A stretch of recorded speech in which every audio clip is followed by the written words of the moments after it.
বিক্রমপুরের ঐতিহ্যবাহী দেউলভোগ বাজারে বিশাল বড় গরুর হাট। শ্রীনগর ইউনিয়ন দেউলভোগে গরুর হাটটি ইজারা নেন শ্রীনগর উপজেলা বিএনপির সহসভাপতি জনাব আলহাজ মোহাম্মদ হুমায়ুন কবির।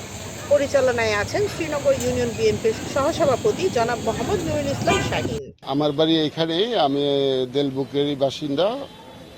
আমার নাম মোহাম্মদ নুরুল ইসলাম শাহীন, সহসভাপতি শ্রীনগর ইউনিয়ন প্লাস শ্রীনগর থানা বিএনপি।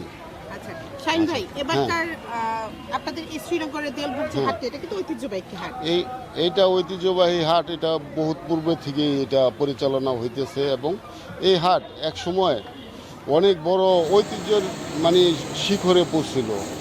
মাঝে দুর্নীতিগ্রস্ত এই সরকার যেভাবে এই হাটটারে নষ্ট করে দিছিল, তে আমরা 5ই আগস্টের পরে পুনরুদ্ধার করছি এবং আমরা চেষ্টা করতেছি এইবারের হাট যেন সকল পাইকার প্লাস যারা এই ক্রেতা তারা যেন সুশৃঙ্খলভাবে এই হাটটার মাঝখান থেকে হাটের থেকে যেন সুন্দরভাবে গরু কিনে কোরবানি দিতে পারে এবং সকলের সহযোগিতাও আমরা কামনা করি।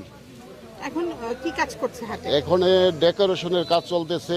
এখানে তিরপালের ব্যবস্থা করা হয়েছে যেন বৃষ্টিতে যেন গরু না ভিজে এবং যারা ক্রেতা তারা যেন আইসা ছাউনি, যাত্রী ছাউনির মতো ছাউনি করে দেওয়া হইতেছে, তারা যেন ওই জায়গায় বিশ্রাম নিতে পারে এবং বিভিন্ন মনিটরিং, যেমন পশু ডাক্তার, আপনার আমরা যে এই টাকার যে জাল টাকার যে মেশিন সেটারও ব্যবস্থা করছি এবং ব্যাংকার যারা ওই বেশি টাকা নিয়ে আসবো এবং যদি জমা দিতে চায় তো ব্যাংকের লোকও আমরা নিয়োগ দেওয়া আছে, তারা সাথে সাথে রিসিট কেটে এটা কম্পিউটারের মাধ্যমে ল্যাপটপের মাধ্যমে সাথে সাথে তাদের অ্যাকাউন্টে জমা দেন হয়ে যায়, সেই ব্যবস্থারও ব্যবস্থা করা হয়েছে।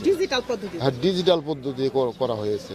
আর পাইকারদের বিশেষভাবে অনুরোধ করছি, আপনারা বিগত দিনের কথা ভুলে যান, এবার আসেন, আপনারা দেখেন আমরা এই নতুন বাংলাদেশে নতুনভাবে এই গরুর হাটটা, ঐতিহ্যবাহী গরুর হাটটাকে কিভাবে সুন্দর করে সাজিয়েছি এবং সুন্দরভাবে পরিচালনা করার চেষ্টা করতেছি।